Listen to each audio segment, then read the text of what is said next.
record to the cloud.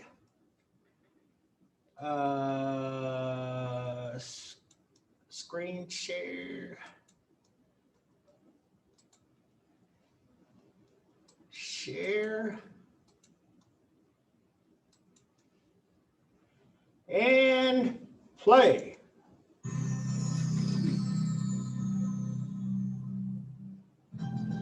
Uh-oh, it started at the beginning.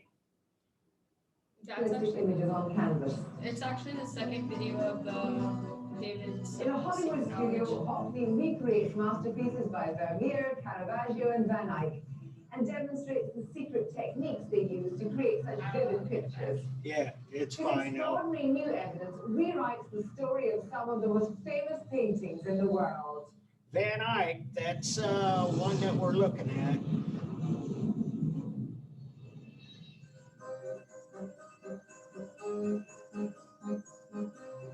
In my studio, we pinned up hundreds of color photocopies of paintings.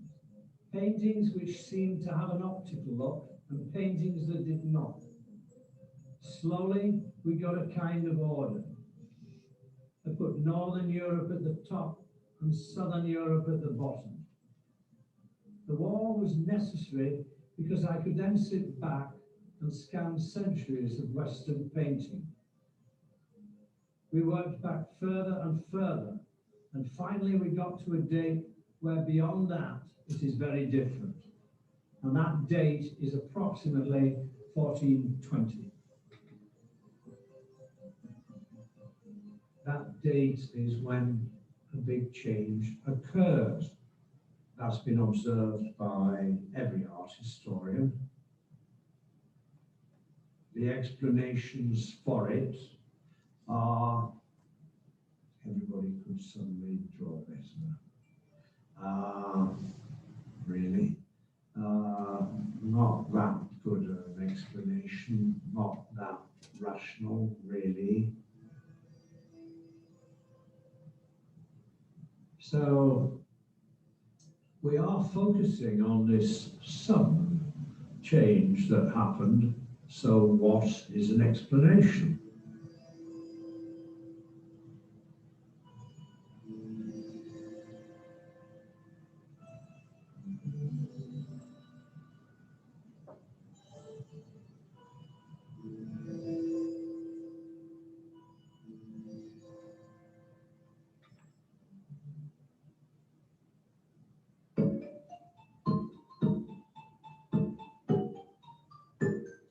Concave mirrors were used by artists for about a century, but then a superior technology came along, the lens, which is much more versatile.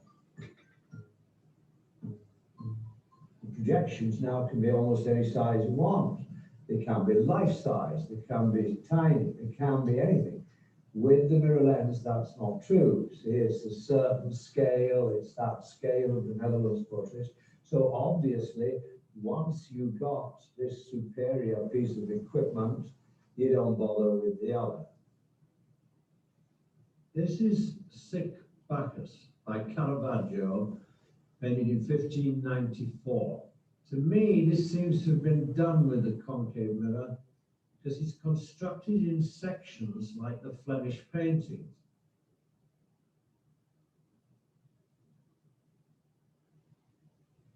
Now look at this one painted a year later. The space is quite different. Look at them together. The one on the left is much closer to you. It seems more like a Flemish painting. The one on the right is set back further, more like a photograph. These two paintings, it seems to me, show the move from mirror lens to lens.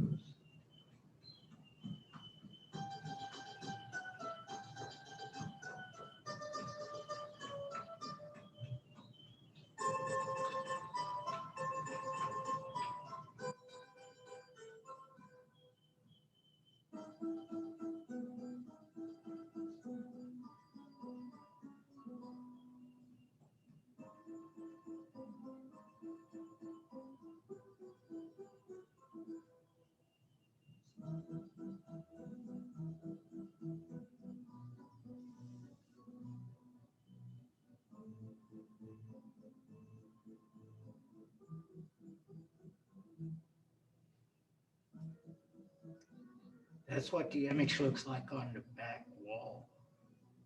Upside down, but like a camera.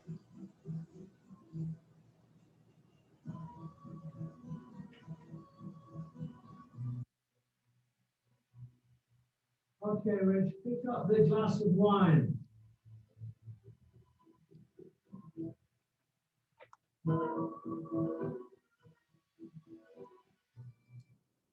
Okay, I want to talk to you a little bit about this. Partly because I skipped over to part 2, but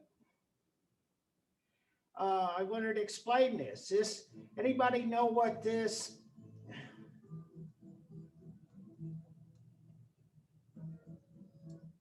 contraption is that he's putting together right there? And then he puts it behind a curtain and he's in a dark room and that light is shining and it's got the image of this young man dressed up like Bacchus and it's upside down. Anybody have a term for that? All right, not talking. It's called a camera obscura, which just means dark room. Camera means room. And that's out of the Latin. And that's why we have bicameral Congress, 2 houses of Congress, 2 rooms, House of Representatives and Senate. Bicameral, camera means room. Obscura means dark. So basically, what's happening is that the light is shining into this dark room through the lens and projecting the image on the back wall. That's how a traditional film camera works too. The film is light sensitive and you snap the shutter and it lets in a brief flash of light and it exposes the film and then you hence have the image.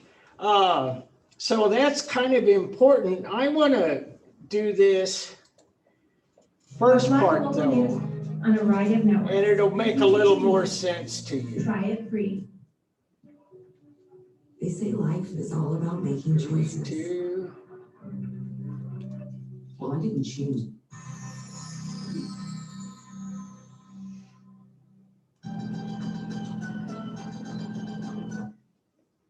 And we Studio Hockney recreates masterpieces by Vermeer, Caravaggio, and Van Eyck, and demonstrates the secret techniques they use to create such vivid pictures. His extraordinary new evidence rewrites the story of some of the most famous paintings in the world.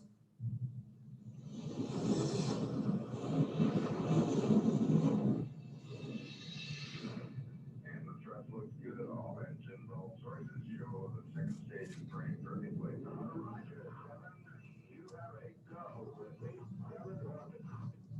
We thought we saw the 20th century on the news, film, and elsewhere better than any previous century.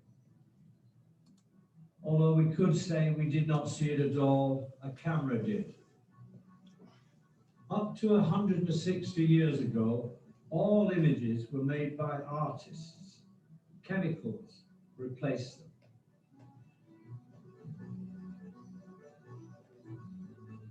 Today, photographs monopolize reality and truth, as painting did in the past.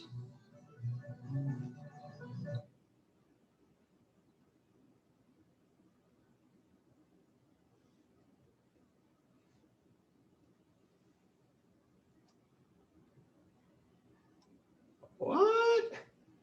Good, I thought my hearing went out for a minute. I did too.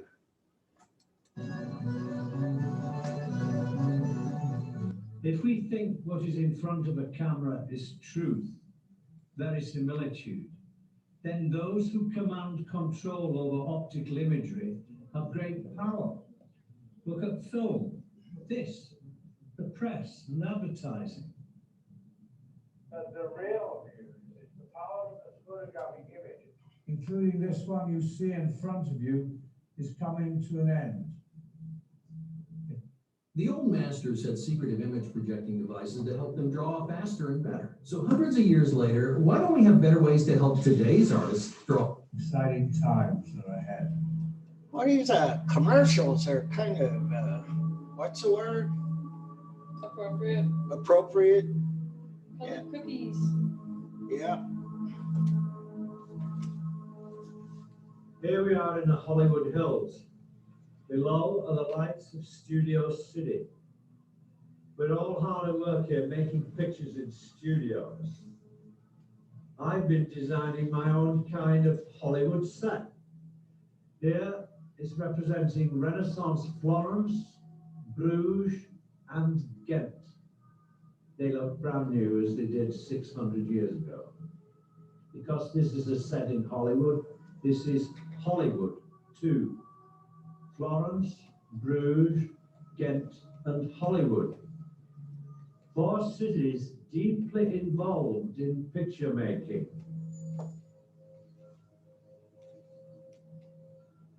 They were secretive then, and they're secretive today.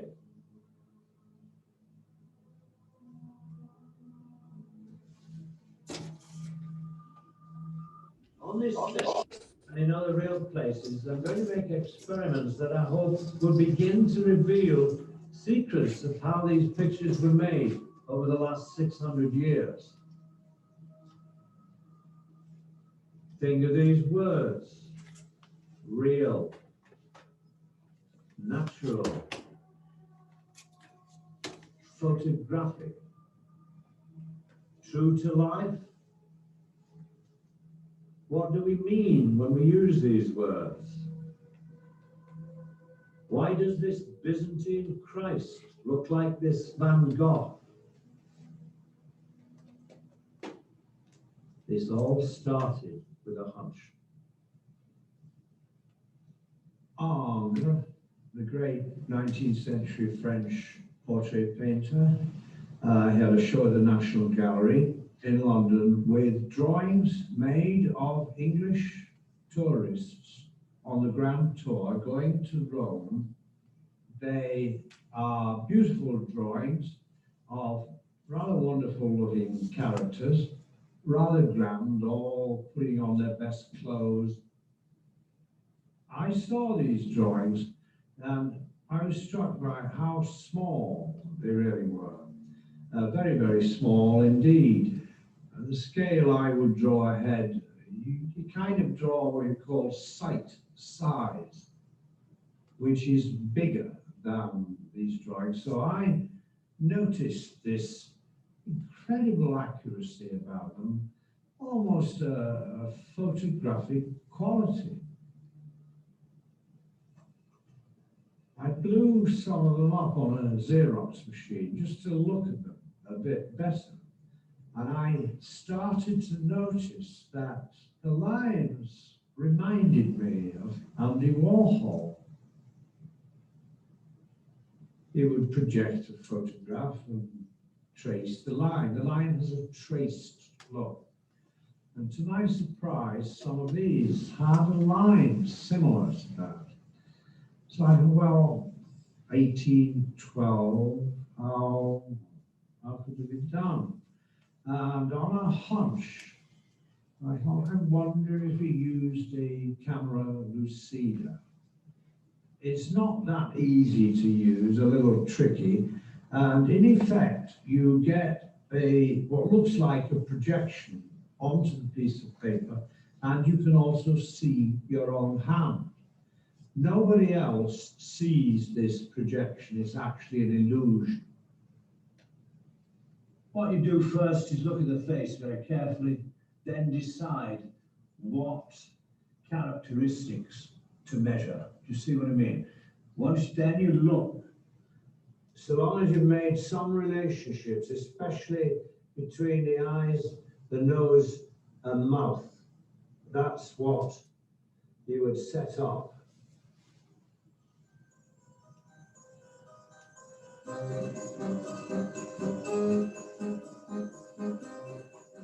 studio, we pinned up hundreds of color photocopies of paintings.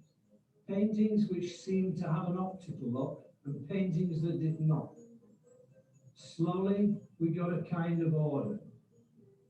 I put Northern Europe at the top and Southern Europe at the bottom. The war was necessary because I could then sit back and scan centuries of Western painting. We worked back further and further, and finally we got to a date where beyond that it is very different. And that date is approximately 1420. That date is when a big change occurs. That's been observed by every art historian. The explanations for it are everybody could suddenly draw better. Really, not that good an explanation, not that rational, really. So we are focusing on this sudden change that happened. So what is an explanation?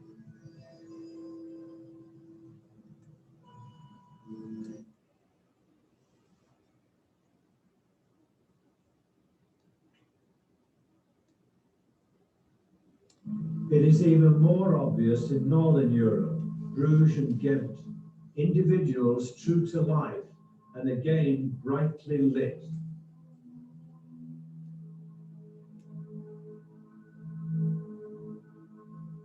Look at the deep shadows, small irises. They were sitting in very strong light, the sun. These paintings are all quite small, roughly the same size, about 30 centimeters across. It is strange that these artists are still referred to as Flemish primitives. But history places the dawn of the Renaissance in Florence, not here. Bruges and Ghent were very sophisticated new cities. The royal court and the church was almost as rich and powerful as in Florence. Both the church and the court commissioned paintings. Jan van Eyck was the court painter. He was not a humble craftsman. He ran a large workshop with many apprentices. He was an intellectual, a theologian, and a scientist. He is described by Vasari as an alchemist and credited with the invention of oil painting. Primitive?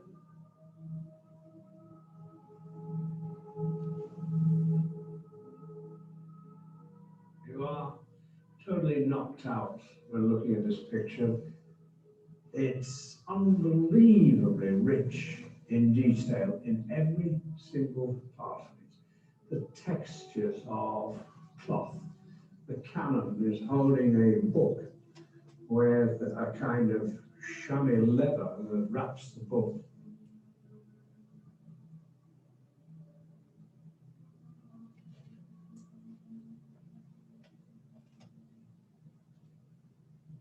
Amazing, the little figures behind are made in wood. Your eye can tell that. You can tell everything about the textures of the cloths, the incredible detail in the bishop's staff.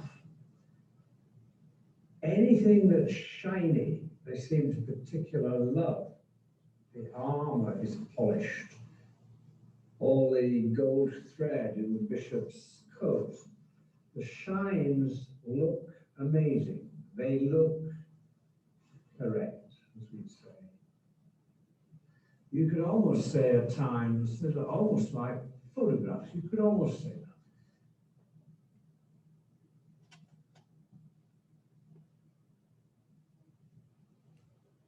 that. It was that photographic look that I was beginning to see. I began to look at patterned fabrics. This is Masolino, Masaccio's teacher, 1425, he's made no attempt to describe the form under the fabric. The pattern is painted flat.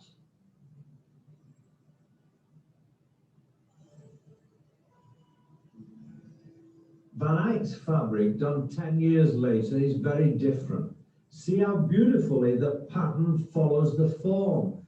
Absolutely believable on the surface.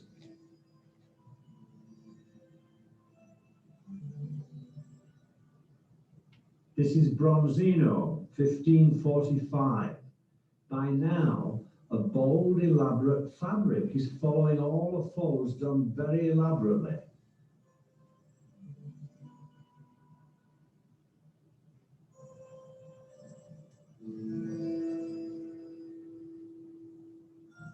Now, armor. The problem with shiny surfaces is when your eye moves, the shine moves. Pisanello in 1450 did not even attempt the shine. He drew it by hand, so it has a handmade look. And then something happened. In this 1501 Giorgione, the shine here looks correct.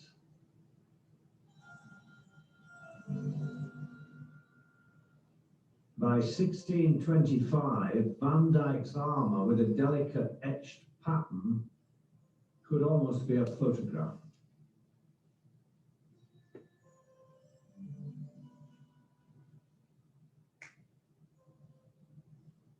Fabrics and armor are very difficult to draw, but look at this chandelier in Van Eyck's Arnolfini wedding, painted in 1434. I wondered most of my life how he painted this chandelier. In 1435, Alberti, in his book On Painting, described a method for drawing complex objects, a net, a grid of threads held in front of the subject. It's not that accurate and is difficult to use, and of course you have to look through a fixed point to see it. How would you do it? By eye, by two eye. Live TV from 85 plus channels with local sports and news. YouTube TV, try it free. Eyes.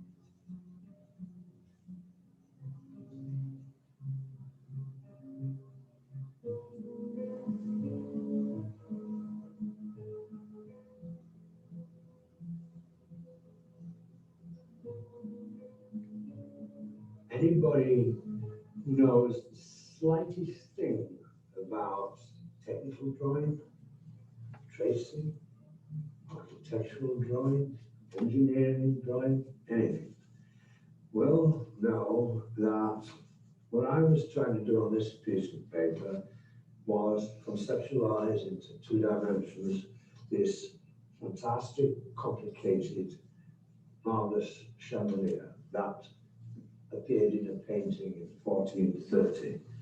I know that it is impossible for my two eyes here to make a drawing of that the way it appears in the painting.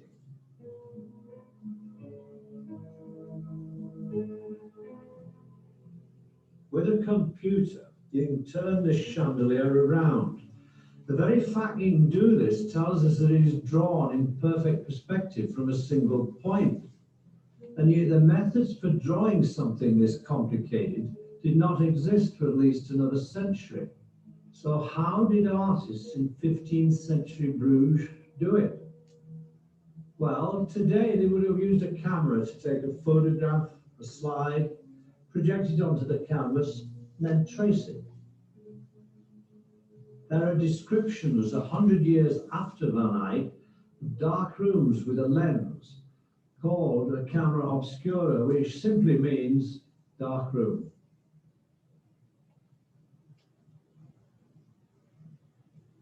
I kept looking for lenses, and people would say, well, Where's all the equipment? What do you mean, camera obscura? One of the problems with a camera obscura is it sounds like a piece of equipment.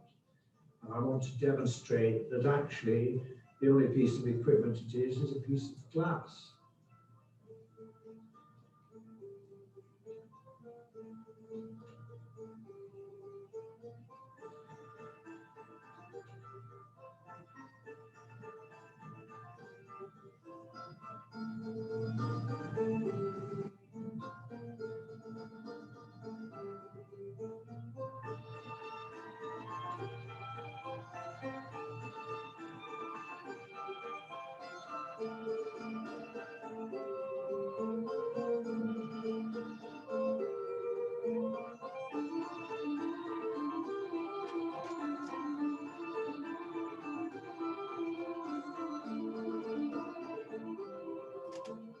In the 1700s, we know Canaletto used a camera obscura. Many artists did. This is by Reynolds. Reynolds certainly owned one. It's in the Science Museum in London. He obviously didn't tell everyone. It folds up to look like a book. But in the paintings of Vermeer done in the 1600s, we see the most vivid use of optics. They have a photographic look. This basket is out of focus. The eye does not go out of focus. How did he paint this fabric and the map and this chandelier? By eye. These paintings looked strange to people at the time they were painted. The foreground objects seemed too big, but not to us. We're used to looking at photographs.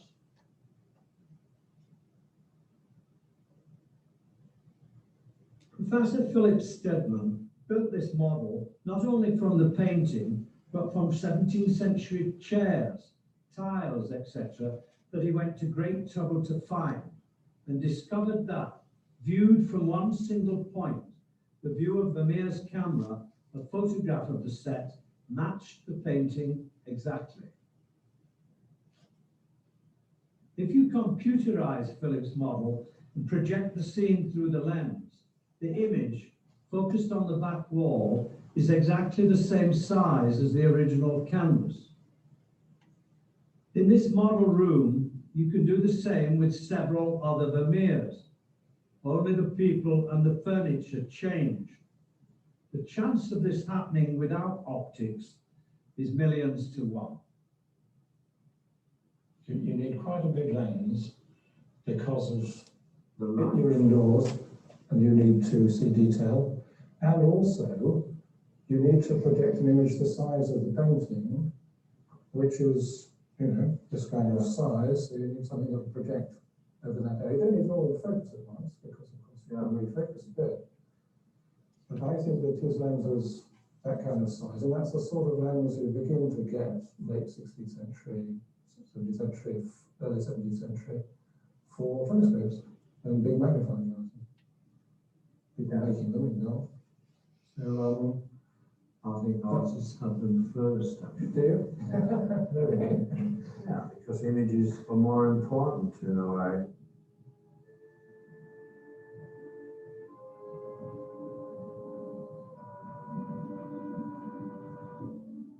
When we were constructing the wall, one picture we found was a picture by Lorenzo Lotto. I think it's 1545, and there is an elaborate tablecloth. And we could notice at one point this tablecloth goes out of focus. We put it up on the wall because we felt this was quite a clue to something. Our eyes don't go out of focus. Doing it geometrically, we'll see everything in focus. If you're working that out in linear perspective, everything is in focus. So I happened to show this to a new friend, Charles Falco, and he's a scientist, not in the arts at all. And next day, he faxed me saying he'd been thinking about that painting and he realized there were some real clues in it. That particular painting probably had enough information in it for me to calculate the lens that had been used. Well, over the next couple of days, I made measurements on the painting, and there are several features in that lotto that are independent confirmation the lens had been used. In fact, there's so much information in it, I was able to calculate the focal length and diameter of the lens to reasonable accuracy. What we seem to have found was Lotto's solution with using a lens causing a depth of field problem. When the focus moves from foreground to background, the scale changes. Placed together, the two halves will not match. Lotto had to paint the problem area out of focus. To the right-hand side of that lotto, there's a very small but measurable change in the vanishing point at the same depth into the painting as the central feature where it goes out of focus. The laws of geometrical optics prove that Lotto used a lens. And so that's the thing that's different about this. If you understand the science, you realize that this isn't just a nice story. It's a scientific fact. So, want to kind of, how should I say, stop it right there. I think there's enough there that you hopefully will be able to, all right, that hopefully I can have you thinking that a lot of this stuff that we're about to see was as much a scientific breakthrough as much as it is an artistic breakthrough.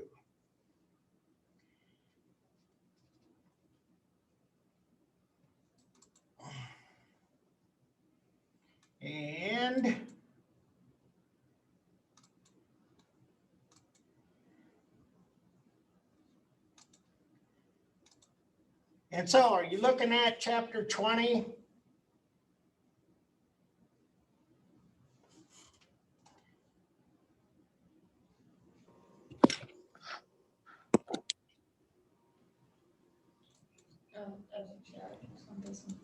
There it is. How's that? This thing likes to jump around on the screen. We can see it. Oh, thank you. Thank you. I'm kind of flying blind on this end. See, what I wanted to talk to you about is that this stuff is as much a scientific breakthrough as much as it is an artistic breakthrough. This is one of those paintings. This is used as the cover for our textbook, and it's by Vermeer, and he is very famous, and he is kind of the gold standard of realism. And they've kind of figured it out that he used a camera obscura, but he used lenses and he used mathematics. And see this little thing right there? That's called a maul. That's low tech, but it's a thing you place on the canvas so your hand will be steady. And so, what'd you think? Are you guys convinced? Is it just talent or is it knowledge? Did I destroy all your notions that these were all just gifted people that kind of art emanated out of? Not talking. Well, here's Bruges that he was talking about with Van Eyck, and this is Italy, Florence, and some of the others. I want to show you here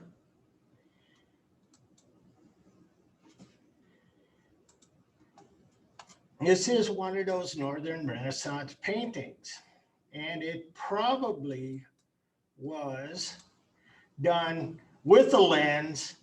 And what you can do with that lens, and he didn't quite explain this very well, but he was kind of talking highbrow stuff. He was throwing around a lot of names of artists, expecting that you would know who they were.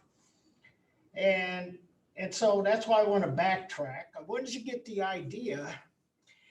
But when you're doing paintings like that, with this method, one of the things that happens when you're doing this is that the space kind of gets warped. He was talking about it as the pattern on the fabric, but one of the aspects of Northern Renaissance oil painting is that this space almost always looks as though it's tilted up, and it's too low in the front and it's too high in the back. However, much of the other stuff that he was talking about, with the detail on the fabric, with all of the folds, the form, that's what they did well. And so I got, these are the illustrations in the book. They were really looking at a lot of things, and some of these breakthroughs actually were used, I should say, or co-opted by sculpture, because they understood a lot more about representing cloth, people, space, etc. And so what we see at this same time, the late medieval, is that statues kind of start to pop, if you will. Take a look at Klaus Schluter. This is like much more elaborate than what we saw in the Gothic era, because in the Gothic area, they almost seem like cylinders with some carving of folds, and they look like a cylinder with a head. And this actually started to look more like people, and people with personalities and stuff. And so anyway, this is how it would look in situ. And their painting starts to develop. This is before a lot of that stuff started to grab hold, but you see, this is 1399. Hockney gave the point of the change at 1420. Scholars agree, disagree, argue about such things. Many scholars say that the turning point was the year 1400, 1420, somewhere in that vicinity. But what we see is an explosion of science, and we see an explosion of artistic ability. And so anyway, this is Broederlam, and this is, you see this? I can get this up there closed. So what, and you can see, if I can keep all of this other stuff off my screen, down here, that's a latch. And there's one up here. And so this is what they did a lot in Northern Europe. This is Northern France, modern day Belgium, the Netherlands, and so on. They would make these things, and these were altar pieces. And they would bring them from church to church to celebrate Mass, especially on holy days. And so this opens up to another set of images. And I'll show you some more here too. These are all kind of primitive, as Hockney was talking about. But they're getting better. This is the Limborg brothers, and this is what you'd call an illustrated manuscript. We looked at that in the Gothic era last semester.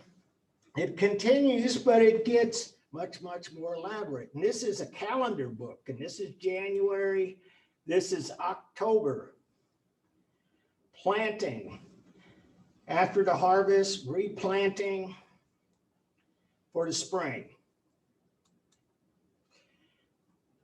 Illuminated manuscripts, they start to become more sophisticated. And Robert Campton, the master of Flamel. So there's some things going on here. Last semester, those of you who were with us, and those of you who weren't, we talked a lot about iconography. Iconography is one of the aspects of appreciating art. It, especially at this time, especially when the art had been carrying the weight of communication. What we're talking about here is before the printing press. What we're talking about here is, as he showed you in the film, it was everything. We didn't have streaming, didn't have Wi-Fi, didn't have internet, didn't have television, didn't have film, didn't have any of this stuff. Artists were the people controlling the imagery. And it was the church and the wealth that employed them for that imagery. So this is a folding triptych. You can see the hinges, one up, one down, both sides just folds up. And it's called the Marot triptych. And I don't have a picture of it closed, but open. What is this a picture of? You guys see enough of this? Do you know enough about Christianity to be able to? Mia. Is it when Gabriel was telling Mary that she was going to be pregnant? Yes. The Annunciation. Yeah, that's what it's called. That is exactly what it's called. And here it is, Angel Gabriel. And Mary dutifully praying, studying. And that is what this is. This is exactly what this is. And it's full of all kinds of imagery that, that you might appreciate. First of all, this is the fireplace, but without the fire and this.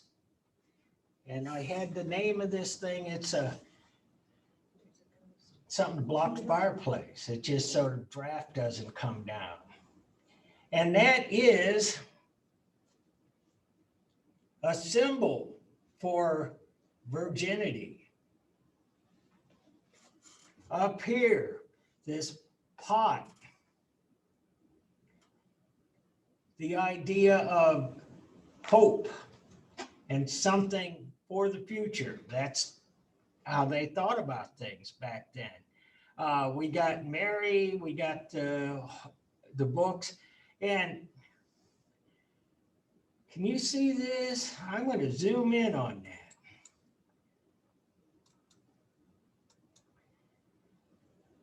There he is. The cross? No. The cross, yes, but it's a little baby Jesus come to be implanted in Mary's womb. The Immaculate Conception. And that's him. He's coming down. You're pregnant. You'll have baby Jesus. Yeah. And so, yeah, this is the Annunciation. what we have here, well, you know who this guy is? Joseph? No. Joseph, Oh, exactly. shoot, I was right. Yeah, Yes. that is Joseph. And we know he's Joseph because he's got a piece of wood. He's got all of his woodworker tools there. There's a saw. There's a hammer, some nails, it looks like he's got an auger to drill holes. And he is in the other room. He's physically not there. If there were any doubts that this was a virgin birth,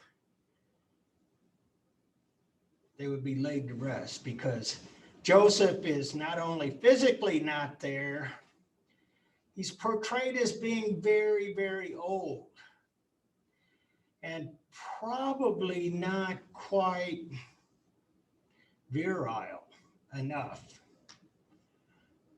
to impregnate this young lady.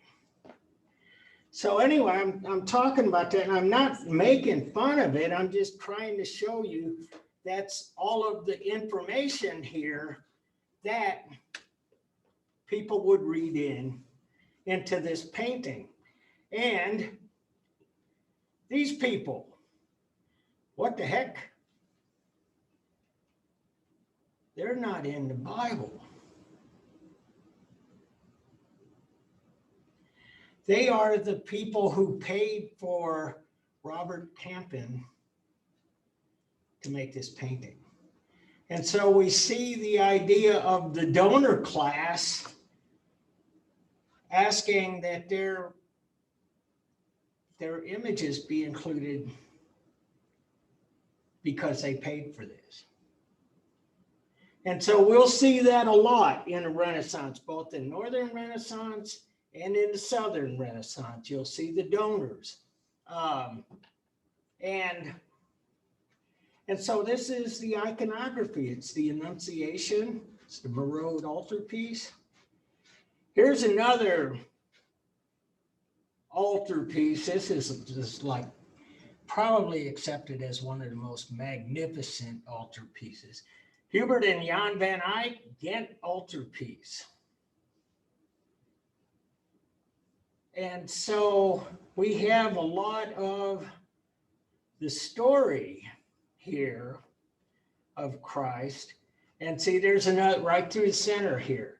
This is another Annunciation. Angel Gabriel, flowers, lilies, that becomes part, or already has been, part of the iconography of the Virgin Mary. And over here, we're seeing a development of another icon, the Holy Spirit, a dove, a white dove with a halo.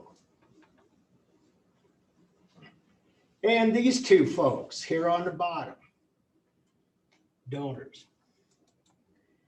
And so this is on the inside of the Ghent altarpiece. This is what it looks like when it's open. And it is the gospel. It is the Bible. And what you have over here, these two on the corners, Adam and Eve.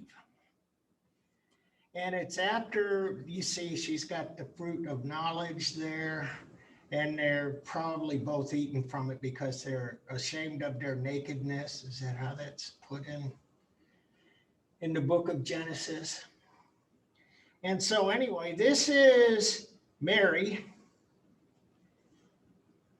And there are a lot of people in the Christian faith that are starting to believe that Mary is the queen of heaven. And you see that she is wearing a crown. We see this is John the Apostle. And it is him as an old man, but he was actually the youngest of the apostles, and he is there in the Bible in his hand because he wrote one of the Gospels, the Gospel according to John. And this center figure, I don't really know. I'll tell you what I know. I've always looked at this as Christ in the center. And that, in a lot of ways, would make sense. And this isn't, the reason I say that is that we start to see the emergence of Christ the King in the late Roman era, when Christianity became the official religion of the Roman Empire. They had some issues about, they wanted to still portray emperors like Constantine and Justinian and so on, but they also wanted to portray Christ. And so we start to see this iconography develop that elevates Christ above the emperors. And that's kind of a big shift, because in ancient Egypt, the pharaohs, they themselves were gods, but the emperors, not. And so I've always looked at this as Christ the King. There's a Greek term for this portrayal of Christ the King, and I'm sticking with it. But if you go look this up on Khan Academy, they have a video on the Ghent altarpiece, and they identify this figure as God the Father. Now, see, I don't, those of you who were here last semester, what's this? This is the blessing that Christ gives, just as we've seen for many centuries. But they say Christ is depicted here as the Lamb, and it has the cross, and it has the baptismal fountain, it has the attending angels. I don't know. Something gets lost. 600 years of iconography. But at any rate, what I want you to see is the elaborate detail. And I think we can pick up on Wednesday from here. I wanted to point something else out too, and that is this blue star. And if a slide has a blue star on it, I want you to know that this is like highly significant. It is maybe the most representative, the most famous work, or one of the most famous works by this artist and from the era. And so the Ghent altarpiece certainly fits that, as does this, what we've seen a little bit in Hockney, but we'll talk about that one when we come back on Wednesday. So, do I have any questions?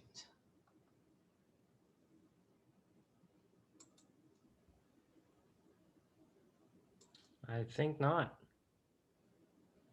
Well, okay. In that case, be safe, have fun. I'll see you Wednesday evening, 5 o'clock, same channel. I kind of had a quick question. Sure. What was the main difference between like the Northern Renaissance and the Southern Renaissance? Like as far as their styles? Yeah, that is a very good question. And I think when we look at chapter 21, it'll spell that out. But what happens in the Southern Renaissance is that they are not really using these lenses and stuff that Hockney was talking about. They use mathematics. They invented linear perspective. And so say for instance, see how this floor is like flattened down and kind of the space is tilted? Mhm. Italians would have made that space very believable. Now, they didn't understand how to make the clothes fit the person or how to make all of this elaborate design fit on the edge of her gown, plus the sable hair and so on. But that is the big difference. It's how they depict. One, the Northerns depicted detail. The Italians depicted space. Okay, gotcha. All right, and we'll talk more about that.